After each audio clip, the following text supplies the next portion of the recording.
The battle for Syria's northern corridor. Opposition groups are still holding out in Tel Rifat as it's being targeted by Russian jets. The government's ground forces are just a few kilometers away, and the Kurdish armed group, the YPG, is approaching from the east. Turkey stepped in. For a second day, it shelled positions of the YPG and its allies, causing casualties. The artillery bombardment is not just a message to a group Turkey calls a terrorist organization.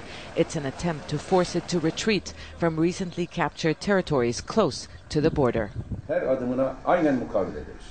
The YPG will immediately withdraw from Azaz and the surrounding area and will not go close to it again. It will not attempt to shut that corridor ever again. It will not have delusions of using Meneg base to attack the opposition. Over recent days, the YPG and its allies captured ground from Syrian armed groups backed by Ankara.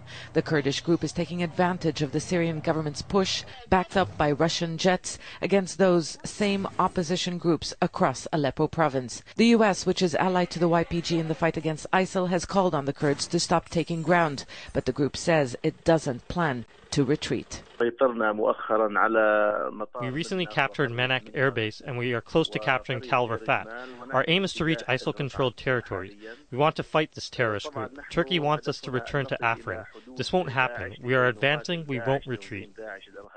The advances by both the government and the YPG are putting pressure on the opposition. Many observers believe the YPG, which is drawn from Syrian Kurds, is linked to the PKK, the Kurdistan Workers' Party in Turkey. Syrian opposition fighters know that alliances could be shifting.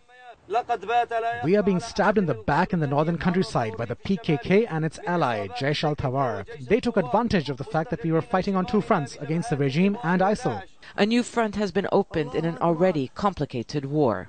Turkey's policy in Syria has been clear from the beginning. It wants regime change in Syria, and it wants to prevent a Kurdish state from being created along its border. It wants a safe zone along the Syrian side of the border to serve as a buffer to protect its interests. But so far, the international community has not accepted that demand. Turkey's latest actions serve as a message that it will stand by its red lines.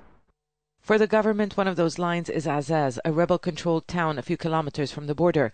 Turkish officials have promised to protect Azaz, which is home to tens of thousands of displaced Syrians. For now, apart from shelling YPG positions, Ankara has few options because Russia controls the skies. Zana Khudr, Al Jazeera, Southern Turkey.